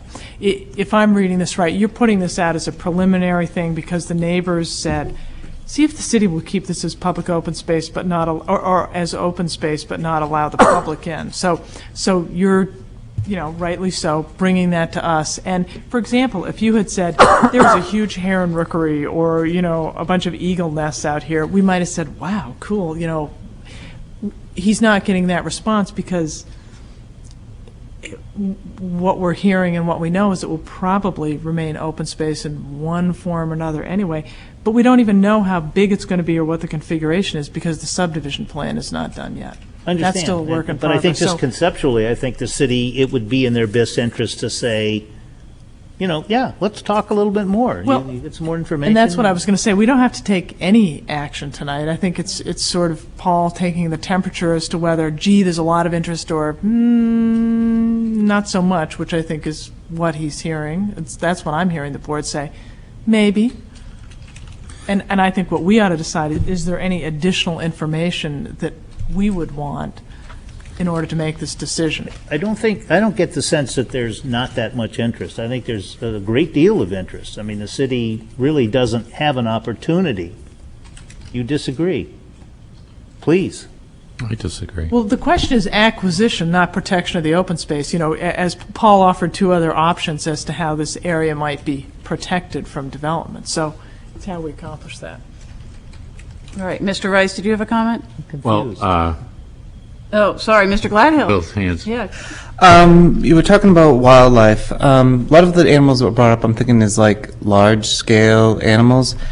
But would there be a wildlife study done? I mean, you could have New England cottontails living on that land, which would be valuable, and almost federally endangered species. They're working on it. But that would make the land a little more probably worth protecting if you had a near endangered species living on it, but you don't know. So that's what I was wondering. It would be at some point a wildlife study be done on that large-scale land. Yeah, I wonder what might be involved with, as the Conservation Commission had suggested, undertaking a public undeveloped lands assessment to get a better sense of the natural resource values out there.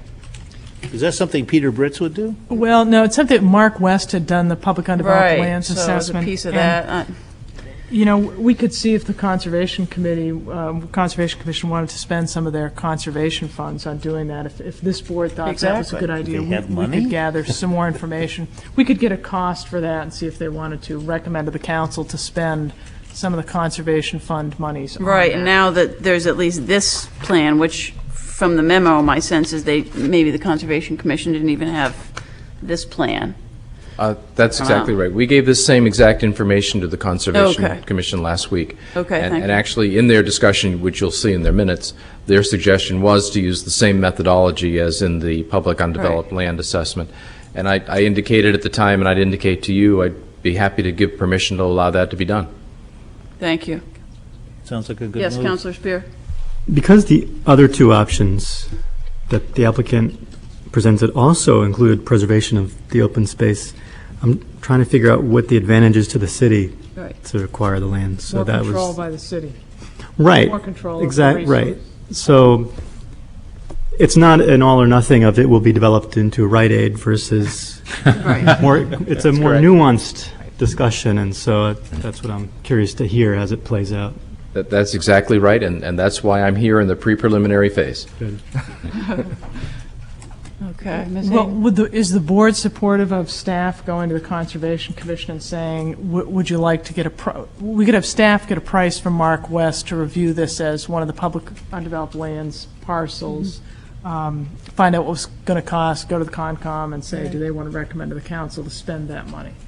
I think it's a good idea. Others? I think it's the prudent thing to do. All right. Councilor Can I also add, some of the comments from the abutters that you mentioned in terms of they don't want any trail system in there, and they've also found, to their dismay, people actually staying overnight there right now. I think that the best way to discourage that type of behavior would be a well-used system of trails and things Pierce like that. Island. Right, and so there's more things that need to be thought through in terms of public use on this. Thank you. Any other thoughts? Okay, well, we have, I think, some little consensus. Yes, Ms. Geffert? This is a wild thought, but, I understand you have to have some sense of what the land is, but I wonder, could you put a field there? A sports field? On wetlands? It's very small. The upland is Yeah. very small. Maybe a badminton field. Well, I mean, that would be the one thing I can think of that the city might say, heron rookery notwithstanding. Well, and that's actually when we've done undeveloped lands assessment. We can include that in there, sure. Yeah. Yeah, I can just tell you from having lived there most of my life, the area that's open here that's wetland, of course, is wetland, is not conducive to any sort of development like that. The area that's here that we've mowed for about the last 70 years, the reason that you have that wetland at the bottom is that topographically it's a sledding hill. Yeah, no, I know the land. Okay. So not... How about blasting? No, I'm just kidding. That was a joke. That was a joke off the record. Do you have something? No, I'm all set, thanks. Okay. Okay, no other... Do you need a motion or just a consensus I think we have a of the sense board? of... Right. Sense of the board? Board, thank you, yes. Thank you for coming forward. Thank you so much. Sure. Thank you, Paul. Appreciate it. Thank you. Thanks.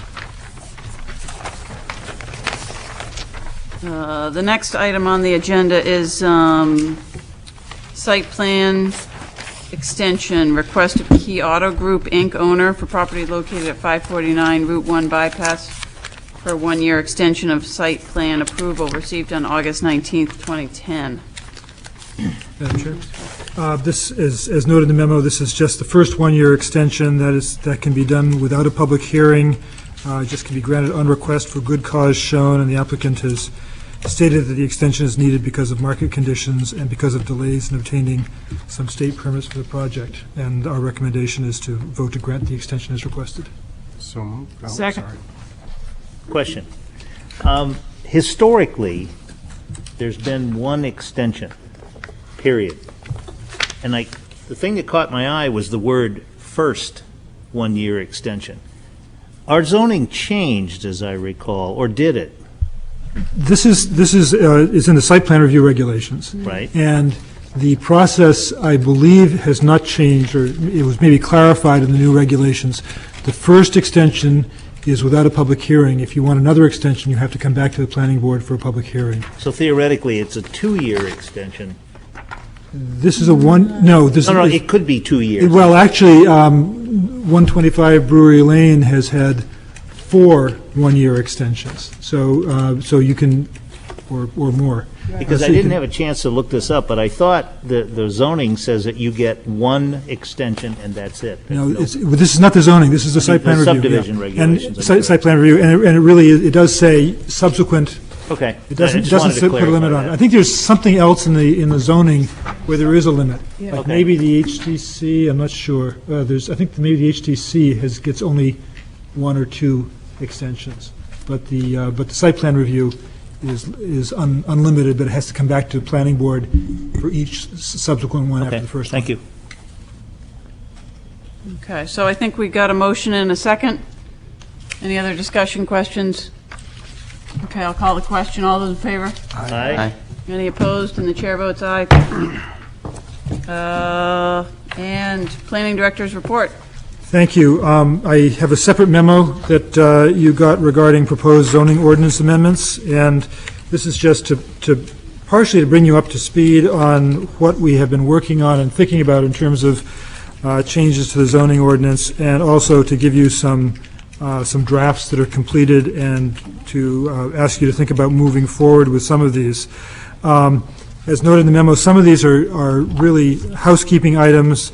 There's some issues with Article 3 regarding non-conforming lots that we want to provide a little bit more clarity and get rid of some redundancies. There are some other issues as we get further on in the memo, but some of these things on the first page are fairly significant. In Article 4, in the table of uses, there's a distinction in the use regulations between some religious uses and other uses that are places of assembly. And we have to be very careful with that because there's a federal act called the Religious Land Use and Institutionalized Persons Act, which prohibits discrimination against religious institutions that are similar to other uses. And so the example that I gave is, a church is like a performance center. And there's a bunch of people coming together for a limited amount of time, and we can't distinguish what goes on in there. So having thought about that and having thought about a particular application that has come to us, has come to the Board of Adjustment, and is going to be heard by the Board of Adjustment, or has just been heard by the Board of Adjustment, I guess, this past week, it kind of raised the issue again. And so I would like to clear this up and remove that distinction and also try to group some of these uses a little bit better. It's just something that we hadn't really thought about carefully enough when we did the zoning ordinance revision the last time around. So I have that draft there as an example. The second major item is the municipal district. And as you know from some of our recent votes relating to the fire station, and I think something, and also relating to the parcel next to the middle school that we had the lot line adjustment. As things are acquired by the city, they go into the municipal district automatically, but when the city disposes of them, we actually have to go through another process to rezone them to whatever else is around them. And our zoning ordinance has really a double layer of regulation relating to the municipal properties. On the one hand, it creates this municipal district and says, almost anything goes there.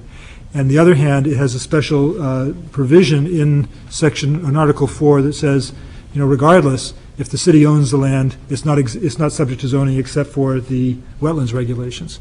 So to my mind, it makes a lot more sense to eliminate the municipal district altogether and to rezone all the municipal properties to something that is appropriate, more appropriate for that, given the surrounding area, because they're going to be exempt from zoning anyway. And this will get rid of the problem that as we come forward and we dispose of other properties, like the next two properties that you're going to be asked to look at along the middle school boundary, that we won't have that issue. The other thing that's a little bit odd about it is our zoning maps are not completely up to date, so that there are some municipal properties that for some reason or other have not shown up on the zoning map as municipal districts. So we haven't caught up with it. So that automatic inclusion without the automatic exclusion it has become a little bit problematic. So that, I think, would simplify things, and it would also slim up the zoning ordinance a little bit and get rid of some of the extra pages. Also, the P's and airport districts. As I think you're all aware, the 4 zoning districts out at P's, we have no control over in our zoning. They're subject to state zoning, and yet we have in our zoning, and we've always had a zoning district in there, or 4 zoning districts in there to, and in the current zoning ordinance, it more clearly said, these are the zoning districts, pay no attention, go to this P zoning ordinance.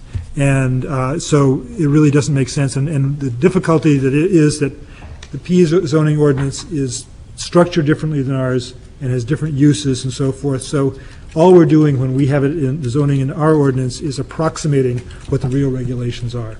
So again, I think that in this case, we could eliminate the P's regulations and simply have a line saying for P's, go to this other document, incorporated by reference.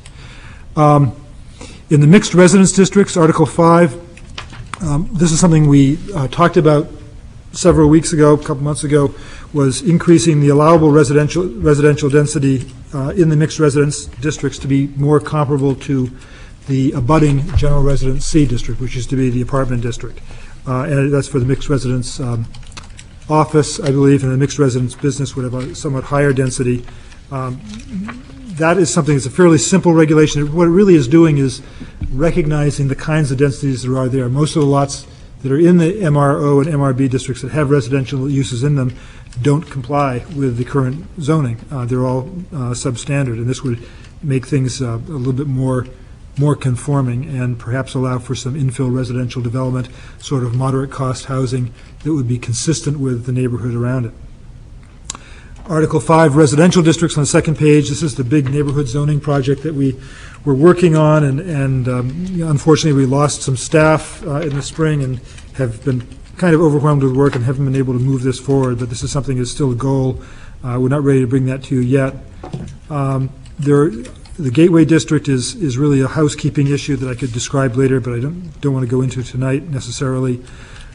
We would like to consider expanding the downtown overlay district to include, I think, about 3 blocks on Lower State Street toward the Memorial Bridge, areas that were excluded at the time we created the downtown overlay district, and now we're seeing some issues as some existing properties come in that used to be subject to the special central business B parking requirements, and now they're no longer subject to the special downtown overlay district parking requirements.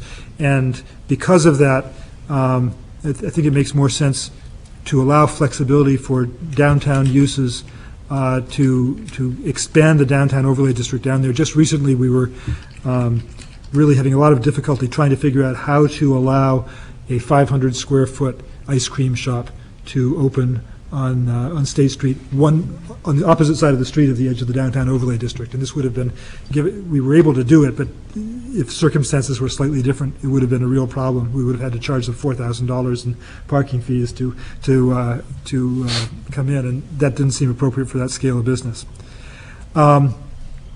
Marinas, a concern of the health department is to require pump outs in any marinas. And that would just be an environmental regulation, environmental protection regulation.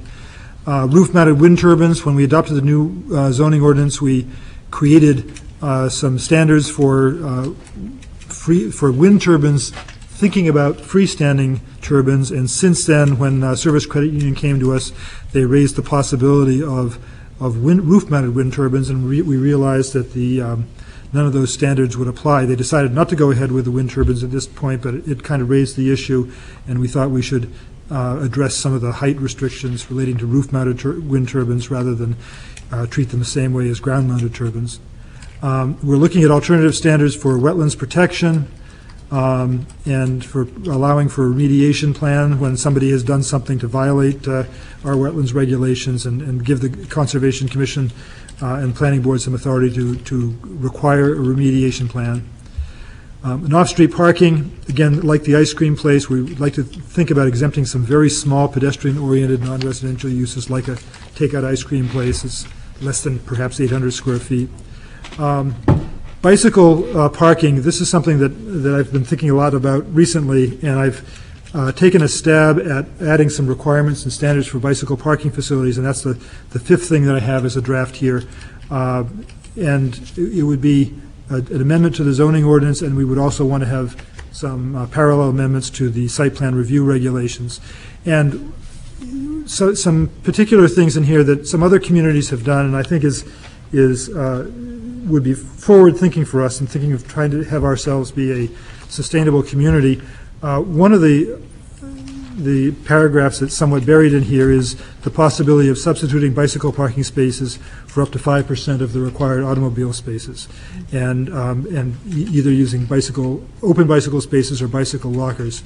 And this would be, try to get away from having our only transportation and parking requirements be related to motor vehicles. Outdoor lighting, there's some issues that have come up in terms of outdoor lighting that is from within a building it's lighting of the outdoors. It's not outdoor lighting, but lighting of the outdoors by fixtures that are pointing out through windows, which we've had a couple of problems with. And also illumination by translucent building elements, which the board is familiar with. We got some sign housekeeping things, emergency generator housekeeping issues, and some definitions. And then there's some other issues. Councilor Spear had raised these when we first did the major zoning revision, looking at allowing some limited business uses in residential districts, such as neighborhood stores, small cafes, or I hope I'm paraphrasing you correctly here, and craft stores, and allowing. And then another issue that's come up more recently is we've had inquiries about chickens and beekeeping, and that's become a bigger issue across the country, and so something whether or not we decide to allow those things in Portsmouth, I think we should at least be looking at them. And the issue of the canyon effect, the relationship between building height and street width, which came up in some of the larger buildings more recently, I think in the northern tier, and strengthening environmental regulations. And then there are a number of site plan review regulation standards that I have not drafted yet, but these are things that I've identified as things that we need to be looking at in the future. So with that, my recommendation had been to schedule a work session for September on these issues, but at the city council meeting, the question was raised as to whether any of these could be moved more quickly than that. There seemed to be some interest in moving ahead with at least some of it, perhaps I think the mixed residence density increases. So I'll just throw it open now and see what the board members have to think about this. And do you want us to act this evening? I'm not asking for action, I'm just asking for your reaction to what you've seen so far. Yes, Ms. Hayden. I wonder how people think about whether we should have a night just devoted to a work session instead of trying to stuff it in before a regular meeting. To have a 2-hour block when we could, as the first order of business, sort of prioritize these to try and, address this. Which ones can we move forward? Just get them going. Quickly. And then which ones do we need to obsess about, like the chickens? I Right. imagine a lot of conversation about that. And so could we do that in August on a non-planning board night? Right. I think it makes sense because this is looking pretty meaty. I mean, you've done a fair amount of work on a bunch of these, right? Well, and I think, these are, the Right. ones that are in here are pretty much ready to go. Exactly. We've Right, at least yeah. got this to start with. I mean, how do people feel about that, doing a... Yes, William? Cindy, your suggestion of picking out the ones that are important, would it be advisable for us to maybe look at this more in depth and then email Rick about maybe our top 3 or top 5 that individually, or do you want? We really try and avoid the whole email Yeah, I thing kinda because for a whole lot of reasons, Yeah. but creating a quorum and all that. Would you like to do it on the fourth Thursday in August? That's what I was thinking, some alternate. Yeah. Councilor Spear had a thought. So for, anyway, for the work session, whatever date we pick, would it be for the draft completed items? I'm sorry. Would it be for the draft completed Well, I think items that what- we would be doing? What or- Cindy was or- saying was that, but also just going down through this list and saying if there are things that are priorities, direct the planning staff to work more on some of the things that aren't finished. Right, move. Right, and set aside ones that we think, yeah, not so much. Maybe way later in time. Like signs, right. Right, But- Mr. Rice? okay. I'd like to suggest, I like the idea of the dedication of an evening, but if our agenda looks like it's not going to be that long for our regular planning board meeting, I wouldn't see any reason why we shouldn't just have it before the regular planning board meeting. Unfortunately, it's going to be a long agenda in August. Okay, well, then in that case, forget it. Nice try. How about, I'll propose the fourth Thursday, August All right, 25th, okay. just to throw that out. What do I'll people think about, acquiesce. 2-hour block? Councilor Spear? I won't be here, so I'm against that idea. I won't be here. I'll be on vacation. Okay. I'm in favor of the concept, just not that particular day. All right. What about going one Move it week into before the September. 11th? How about, 11th works What for about me. the 11th, just going a week before? Second Thursday? I won't be here the No. 11th. Ain't going nowhere. How about Thursday, September 8th? When's Labor Day? Is that the Sixth.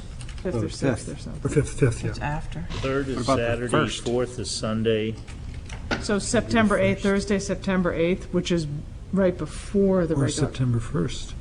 Or September 1st, Which or is September 1st. That's fine with me. Thursday of Labor Day weekend? That's fine with Why don't we do it on Labor Day? How Yeah. about- Great. All Maybe day Labor Day session? On Labor Day. First works. The first is fine September with me. 1st, Thursday, September 1st, first Thursday of the month. That works, so we'll have like a 6 to 8, 6:30 to 8:30, Yes. what's people's preference? 6. 6 to 8? Very Okay. good. Do Great. they no work code after 8 type of thing? John, if John's here and not Paige, he's pretty, the hatchet goes down. I know. 6 to 9. Yeah, right. You be there. You watching on TV. Okay, any other issues, anybody? No? Motion to adjourn? So moved. Thank you. Okay, I think it's probably off.